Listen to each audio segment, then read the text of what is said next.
अस्सलाम वालेकुम everyone, this is सना फैसल। कैसे हैं आप लोग? ठीक ठाक है, विदे खैरियत से जनाब। आज हमारे साथ कराची अपडेट के रूहे रवा जबरान हैदर साहब मौजूद हैं। इनसे कुछ बात करते हैं। जबरान, सबसे पहले तो मैं आपको वेलकम करती हूँ।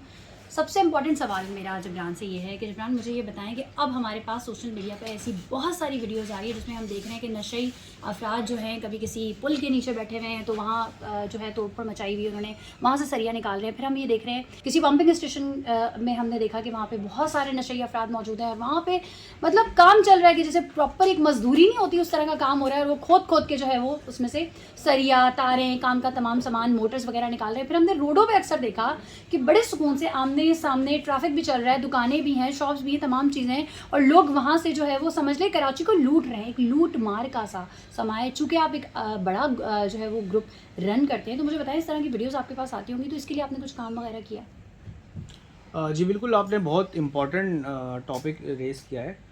बेसिकली मैं आपसे एक्सपीरियंस शेयर करूँगा। मैं कराची यूनिवर्सिटी की तरफ से आ रहा था, तो मैंने ऐसे ही देखा वो इस तरह का सरिया वगैरह निकाल रहे थे। सही, वो नशे अफराद जी थे? जी बिल्कुल। तो मैंने अपनी गाड़ी पार्क की, उनकी थोड़ी सी क्लिप बनाया और उनको कहा, और वो भागने लगे तो मैंने उनको बुलाया, रोका ना। सही। अच्छा, क्या क्या निकाल चुके थे उस वक्त तक वो? जितना भी जो आपका स्टॉर्म वाटर ड्रेन होता है ना, उसके सरिया तकरीबन कोई एस्टिमेटेड 4-5 kg जो है वो निकाल चुके थे। सही है। अच्छा, वो लेके भाग रहे थे या वहीं छोड़ के भाग वो रहे थे? देवर डूइंग, वो अपने काम में मसरूफ थे, मज़ीद निकाल रहे थे। सही। तो मैंने उनका छोटा सा क्लिप बनाया और उनको कहा, उनको थोड़ा सा बताया कि यार आप एक मुल्क को भी नुकसान पहुंचा रहे हो, अपना भी नुकसान कर रहे हो, इससे बेहतर आप ज़्यादा जो है सब्सिट्यूट पे जाओ और अब छोटा मोटा काम आप पकड़ लो। मैंने उसको बहुत सारे वो भी बताया। तो उसने कहा कि सर आपने जो मेरी वीडियो बनाई ना, वायरल मत कीजिएगा। मैंने कहा क्यों? कहता है मेरे गांव में मेरे अगर फैमिली देखेगी तो वो क्या समझेगी। तो मैंने कहा मुझे ये नहीं, आई वॉज शॉक कि ये इस तरह का। फिर मैंने उसको, तुम इस तरह का गलत काम क्यों करो? कहने लगा सर आप मुझे 200 रुपये दे दो, हम 3 बंदे हैं, हमारा नाश्ता हो जाएगा। सही, वो खाने पीने के लिए कर रहे थे या वो नशे के लिए कर रहे थे? खाने के लिए, नहीं, सुबह तो के आप मुझे, नाश्ते के अच्छा लिए। चले ये तो हम मान लेते हैं, लेकिन ये राइट किसी के पास नहीं कि आपके पास खाने को नहीं है, पीने को नहीं है, तो आप जो है सरकारी अमलाक को या पब्लिक प्रॉपर्टी को नुकसान पहुंचा। आप मुझे ये बताएं कि यहाँ पर कोई भी काम होता है, किसी भी किस्म का काम होता है, तो फौरी तौर पे पुलिस पहुंच जाती है, ऐसा होता है ना? यानी कि अगर आप अपने घर में किसी किस्म का तामीराती काम कर रहे हैं तो पुलिस आ जाएगी।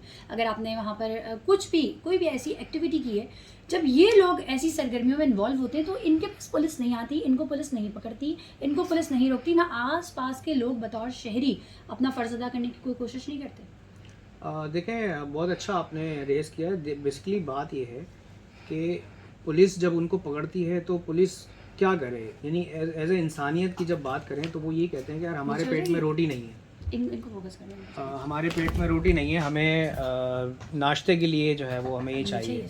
तो इसका हल बेसिकली ये है कि अवाम ने भी, कुछ मेरे पास वीडियोस आई थी, अवाम ने भी बना के इसको डाला है।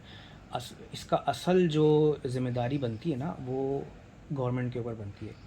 गवर्नमेंट को चाहिए कि इसको भी ओन करे, कोई अपना, या तो देखें एक बहुत बड़ी आबादी है जो हमारी बेरोज़गारी भी है और बहुत सही है। बड़ी देखिए, आबादी ऐसी है। अगर इस तरह जैसे आपने कहा कि 200 रुपये उसको चाहिए थे, 200 रुपये मिल जाते तो वो ये काम नहीं करता, वो एक वक्त का पेट भरता, अगले वक्त के लिए फिर वो कहीं और जाके करता। तो इस तरह तो फिर हम फिर चोरों डकैतों को फिर क्या, हम फिर कल को उनको भी कहने लगेंगे कि हाँ ये सही कर रहे हैं।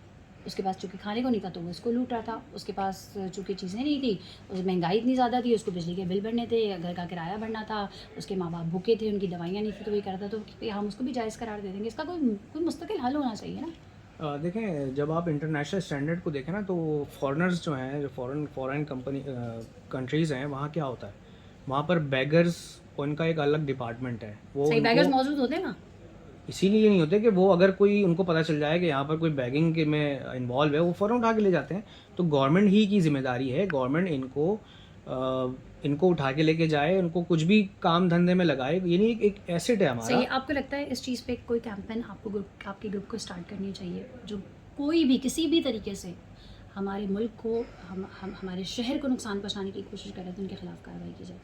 मैं तो कह रहा हूँ कि हमारा फोरम हर उस शख्स के लिए, हर उस फोरम के लिए, एनजीओ के लिए ओपन है कि हम उनके साथ खड़े होने की, अगर कोई मेरे शहर, मेरे कराची शहर के लिए ज़र्रा बराबर भी अगर रखता है, इसको, इससे दिली वाबस्तगी रखता है, तो मैं अपने फोरम से उसको वेलकम करता हूँ।